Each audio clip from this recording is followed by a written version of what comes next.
Welcome to the Nutrition Made Simple podcast. At Healthy Steps Nutrition, we believe something as fundamental as nutrition shouldn't be complicated, which is why we focus on a simple, habit-based approach when working with clients. I'm your host, Nicole Aucoin, registered dietitian and founder of Healthy Steps Nutrition, CrossFit HSN, and HSN Mentoring. I'm also the author of The Healthy Kids Cookbook, 100% kid-approved recipes the entire family will love. You can get it on Amazon. In this podcast, we will be teaching you how to take one step at a time to becoming the healthiest version of yourself. Today, we are talking all about CrossFit and nutrition. Get ready to drink the Kool-Aid. The CrossFit Open is officially 1 month away. This is one of my favorite times of the year because it's a time to test all of your hard work from the years previously. We even started doing past Open workouts every Sunday to prepare for the Open, and it's fun just to compare your scores from previous scores. I can tell you that after doing CrossFit for over 10 years now, PRs don't come as often as they used to. The Open is a time that gym members are looking for anything that will give them the edge. Most CrossFit athletes underestimate the value of proper nutrition and fueling your body. Everyone knows you can't out-exercise a bad diet, but do you really think about how your body is fueled by the food that you put in it? Are you filling your tank up with the lowest level quality of gas or premium? I can tell you that when you start filling your fuel tank up with premium gas, quality food, you will feel the difference. In today's podcast, Ashley and I discuss fueling for the CrossFit Open. We break this up into 3 parts: what you are doing now leading up to the Open, what to do the day of, and how to recover. Guess what? In this episode, you will hear simple and practical tips to help you optimize your performance now and in the Open. This can be transferred over into any sport in competition day or meet season. Are you looking for simple and actionable tips to help you become the healthiest version of yourself? Don't forget to subscribe to this podcast. And one more thing, we always give free bonus help if you click the link in the show notes so that you can capture that awesome free help. Did you know that HSN Mentoring is a turnkey solution to save you time and not reinvent the wheel when it comes to building a nutrition program from scratch? That's right. Our mentoring program starts off with a training that includes online modules, homework, and mentoring calls. The training teaches you how to set up a nutrition program, how to market your nutrition program, how to coach clients using a habit-based approach, and most importantly, how to retain them. Some gyms will launch with individual coaching, while most will launch with a challenge. But either way, the goal is to convert those clients to ongoing coaching after an initial 3-month program or an initial challenge. Getting started is easy. You just set up a free call. We chat to learn a little bit more about you to see if it's a good fit. And if it is, we invite you to sign up and move forward with the training. You can get your program up and running within 4 to 6 weeks. All right, let's get to this episode on adding a nutrition program in a CrossFit gym.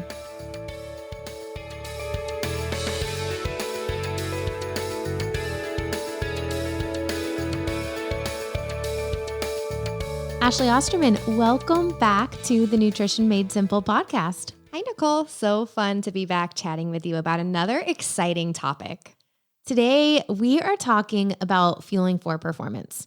And the CrossFit Open is right around the corner. So it's the perfect time to be talking about fueling for performance. You work hard in the gym. You want to be able to see the results that you're working so hard for.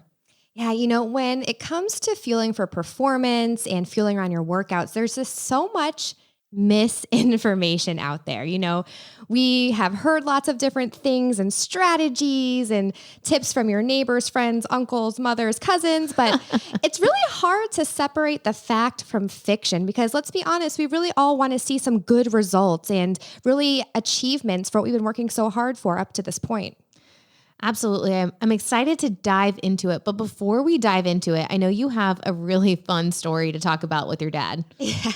So growing up, my dad was a runner. I mean, he used to do at least 10, maybe 12 marathons every year.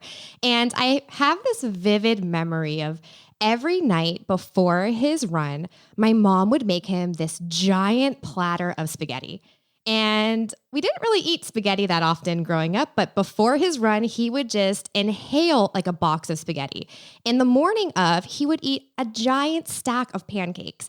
And that is what we have come to know as carb loading. And this is a strategy that people use and might think works, but when we look into the science, it's not exactly what you would think it is. So you're saying eating normal and then eating the day before a giant bowl of pasta and then the morning of eating more carbohydrates is probably not the best way. You're not going to get more energy from just doing that the day before? Probably not. Exactly. So if you are truly trying to carb load, it takes quite some time for your body to adjust and be able to actually store the glycogen, the glucose that your body is trying to store. So we don't need to carb load. Let's talk about what we really need to do for the open. But before we dive into that, I think it's important to understand your dad's marathons and an open workout are very different time domains. Very different. Let's talk about the open. It's a few weeks, 3 weeks of about 20 to 30 minute workouts. Or less. I mean, there are some workouts that might only be 5 minutes. So yeah, you're at max capacity for a short domain period of time. And then we've got some recovery after. So what we're doing now is so vital for our performance in general and overall health. So I want to talk about first, like what should we be doing now and the day before when the open starts? Yeah, it's really important to think about what we're doing consistently because really when we look into the science and the research, it shows that following a regular eating schedule of high quality foods and balancing your meals and snacks with a source of carbohydrates, protein, and fat, and eating consistently, having meals and snacks every 3 to 4 hours is really what's going to set yourself up for metabolic success when it comes to performing in an open or an event. So we don't need to go drastic and change everything the day before is what you're saying. No, absolutely not. Actually, I think you'd be doing yourself a disservice if we're trying all these new things the day before. Exactly. We don't know how our body is exactly going to respond, right? So we want balance, and at Healthy Steps Nutrition, we really focus on one thing at a time and try to keep it so simple. And one of the simplest strategies you can do eating the entire day before is try to follow the plate method. Half of your plate vegetables, quarter protein, quarter starch, add in that healthy fat. You want to make sure that you're fueling your body days leading up to the event. Even if, the day before, you want to focus on having those quality meals, having those snacks, getting the fuel you need in. Because if you're not eating enough the day before, you're going to suffer the next day. Absolutely. And, we think about some other things that could cause us to have a decrease in performance that we do the day before an event. One of them is drinking alcohol. Yeah. So recovery, even though you might think you're completely fine, alcohol does tend to impact your sleep, right? Yes. And if you're not sleeping well, you're not going to be able to perform your best the next day. So, hey, let's just skip the drinks the night before and have a great workout that we've worked so hard for. And, the open is fun because it tests your fitness level. And I love the open for a few reasons. One, I can look back at my scores from 10 years ago and see how much have I improved compared to everyone else in the open. And number two, the intramural open, right? So it's a time for our gym to get together. But yes, we want to be thinking about some things setting yourself up for success. So alcohol, limiting that the day before. Hydration.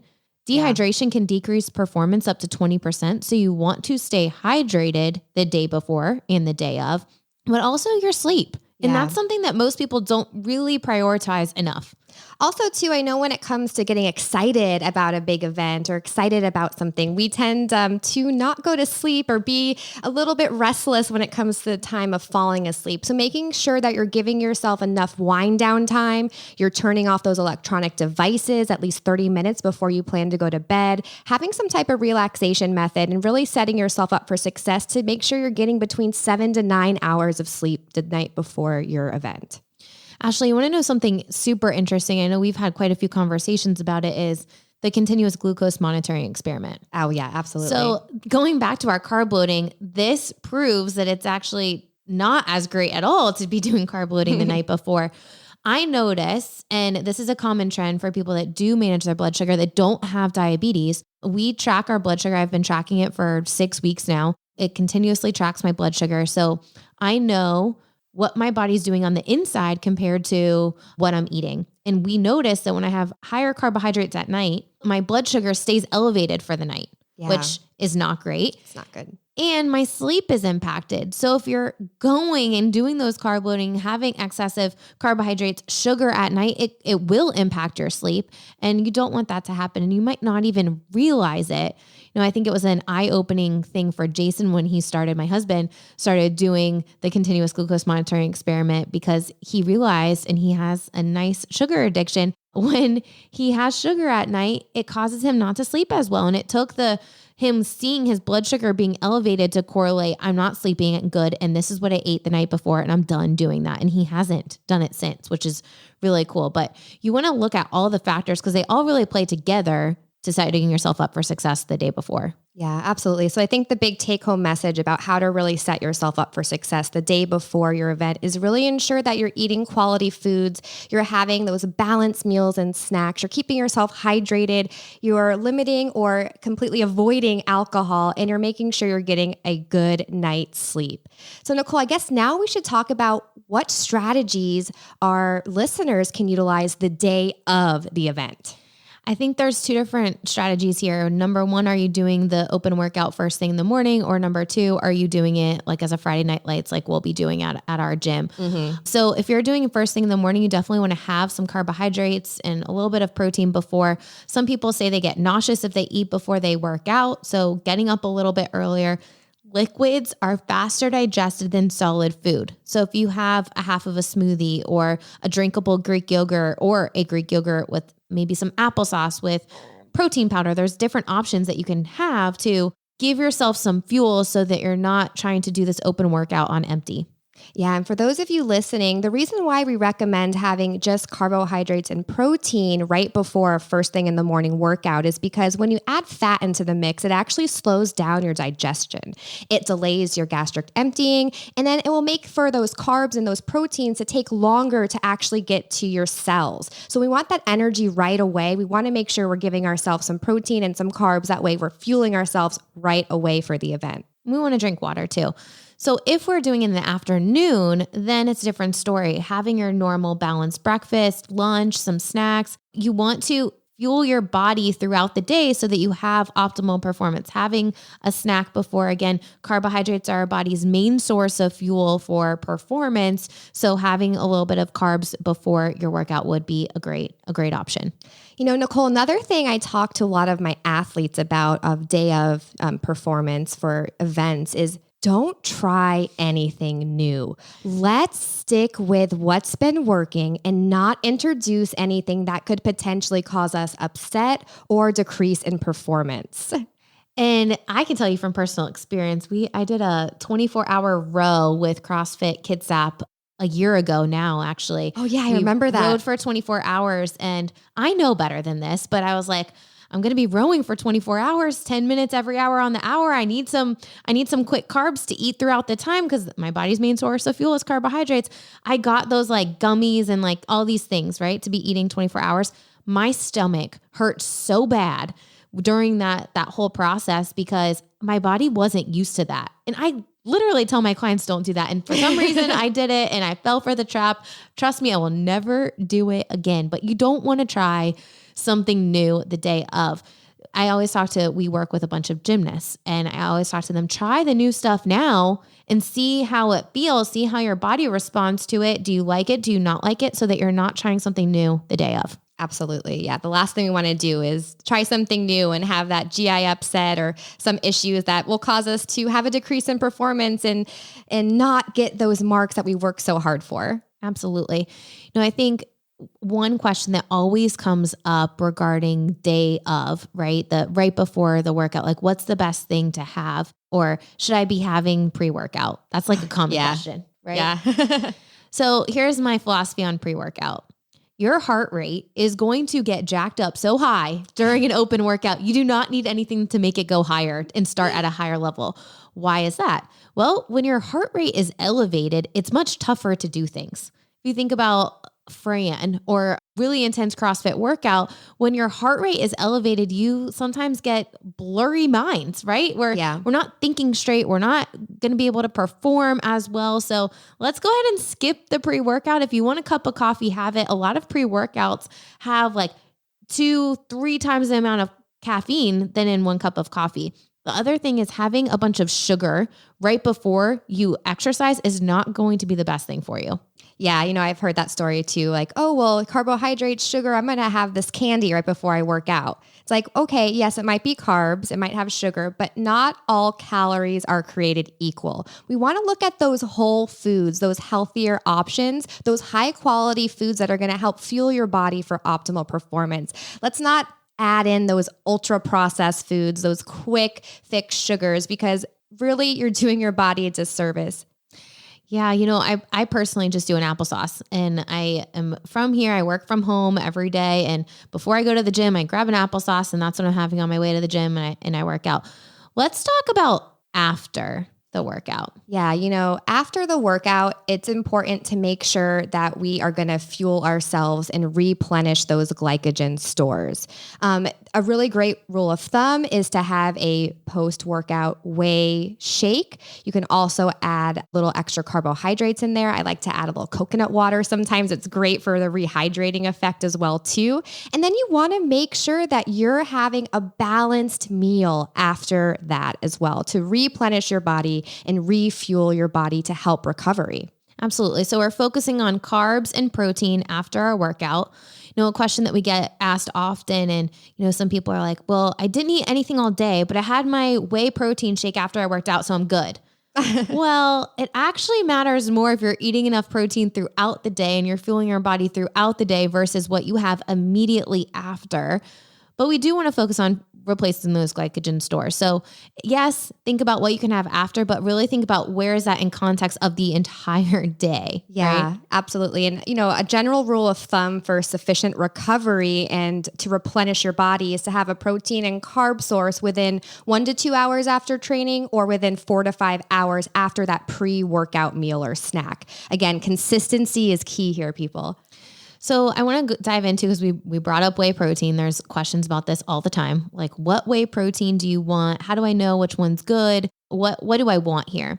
So what I look for first when clients ask me about whey protein, you need something that tastes good, right? Like you want to enjoy it, but you want to enjoy something that has quality ingredients. And the supplement industry isn't tested. So you don't know if what is on the label, what's on the ingredients label is actually in the bag. And this is mind opening for many people because they don't realize that. They're like, wait a second, companies can say something on the label, but then it's not really what's in the bag. Yes, it's not tested. Because it's technically considered a supplement, not a food product. So what you want to do is look for a supplement, a protein company that has the stamp, the informed choice stamp on the front of the bag that says, hey, we know that our product is super high quality and we've got it tested and proven that what is on the bag is actually on the label. At Healthy Steps Nutrition HQ, we personally use Ascent protein. I love it. We use it in a lot of our recipes. We also use Bub's collagen protein, but we're focusing on whey protein after our workout. You want to pair that with some carbohydrates. You could do it with some applesauce. I personally do a Fit Aid after I work out, and then I'll have my whey protein a little bit later. So having whey protein is definitely key after your workout. Actually, realistically though, a lot of people will ask us, or, there's these trends in CrossFit, donuts after your workout, or, people will bring a lot of different things for Friday Night Lights, right? Yeah, like to celebrate, you're done with it, right? We finished it. Now let's indulge those after event indulgences. Yeah, everything from donuts to cookies to ice cream to cake to pizzas. And I'm talking lots of pizzas. So if you're going to have something, having it after your workout is probably the best option because your cells are a little bit more sensitive to glucose. They'll uptake it and you don't have as much of an inflammatory response, but that's not giving you the open door to like overindulge and have anything. I personally, try to have our clients focus on whole foods first, have a balance. If you want a treat, have it and move on. It's not saying eat your entire dozen donuts in one sitting, right? So Nicole, what you're saying is I can't have 2 pizzas after the workout? I would ask you, if you did have that, how did you feel after? I would feel absolutely horrible. So let's bring it back to that. And then you make your decision of really, is it worth it or is it not? I know for me, it's absolutely not worth it. I don't like feeling bad that night or the next day. I want to be able to sleep well. So making sure that you're planning ahead, especially if you're going to a Friday Night Lights and you know that you're not going to have food after, bring some snacks with you, bring a protein shake, have your post-workout recovery, and then maybe you do plan a meal and just bring it with you so that you can fuel your body after your workouts. Absolutely. And Nicole, I love that you said, have a little treat. If you want to have a donut, you want to have a piece of pizza or a treat, have it and move on, and make sure you're really focusing on the quality foods to fuel your body for recovery. Absolutely. I think the more you think that, I can't have this, I can't have that, the more you automatically crave it. Right. Yep. But, we've had members bring donuts to our gym before, after the open, and I might have a little piece, like a bite of one. And then I'm like, okay, I'm good. I don't need any more. I don't need to indulge in a whole thing. Yeah. Like you mentioned, Nicole, when we eat those types of highly processed and high sugar foods, it does cause an inflammatory response in our bodies. And we already have inflammation because we just finished an event or a workout. So just keep that in mind when you're thinking about having those treats and knowing when to have a limit. You want to make sure that you're staying hydrated, of course, too. So we talked about before, we talked about the day before, we talked about the day of, we talked about after. Anything else regarding performance and nutrition tips for the CrossFit Open? I definitely think we have to talk about the day after, because recovery is so important. You have to give your body sufficient time to recover and rebuild muscle. And I think keeping that balanced meal and snack going, keeping that consistency with your meals, rehydrating yourself, and giving yourself a little bit of time to relax and rest is so important when we talk about recovering. I love that. I think all of those are really great tips. Remember, it's not just what you have immediately after the workout. If you have a protein shake, but you don't eat quality foods all day long, it's not going to help you better your performance overall. So we want to look at overall and then dialing in the fine details later, right? Yeah, absolutely. And another thing too, just keep in mind that we want to make sure that we're eating adequate protein the day after as well, incorporating protein with every meal and snack. When I'm saying balanced meals and snacks, a good source of protein, carbohydrates, and fat, because protein is so essential when we're talking about rebuilding our muscles and recovering. Absolutely. Don't forget omega-3s help fight inflammation. So that would be another great source of something you want to be thinking about as you are talking about recovery. I hope this episode helped you have some idea of what nutrition would look like around the Open. I think as CrossFit athletes, we work so hard during the year, and this is a time to test our fitness. So I hope everyone just has really fun time. I know we are super excited at our HQ location to be doing the intramural Open, bringing our community together and just sharing some laughs and having fun. But best of luck to all of you guys listening in the Open, and we'll see you next week. Don't underestimate what you are doing now and your daily actions to improve your overall health, wellness, and of course, your CrossFit Open performance. You might be thinking, Nicole, now is the time. I am ready to change my habits. And you probably are tempted to change all the things because as CrossFit athletes, we like to go all in. But I challenge you to slow down and just change one thing at a time.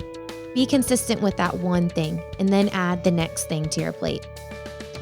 If you are unsure what that one thing is, or you are looking for a guide to help you, we would love to help you. We just released a new directory called HireANutritionCoach.com. In this directory, you will find a listing of nutrition coaches and dietitians that use our program.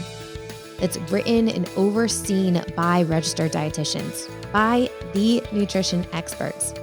These coaches have gone through coaches evaluations, they've gone through all of our training, ongoing support, and they have ongoing mentoring calls with the experts. They have been using the program for at least 3 months. So we are confident that these coaches that are on this directory will be a great guide for you. Coaches evaluations are new to the process at HSN Mentoring, so we're going to be adding more and more coaches that are running the program to this directory in the coming weeks and months. Don't forget to click the link in the show notes to get those free bonuses and find a coach near you. Until next week.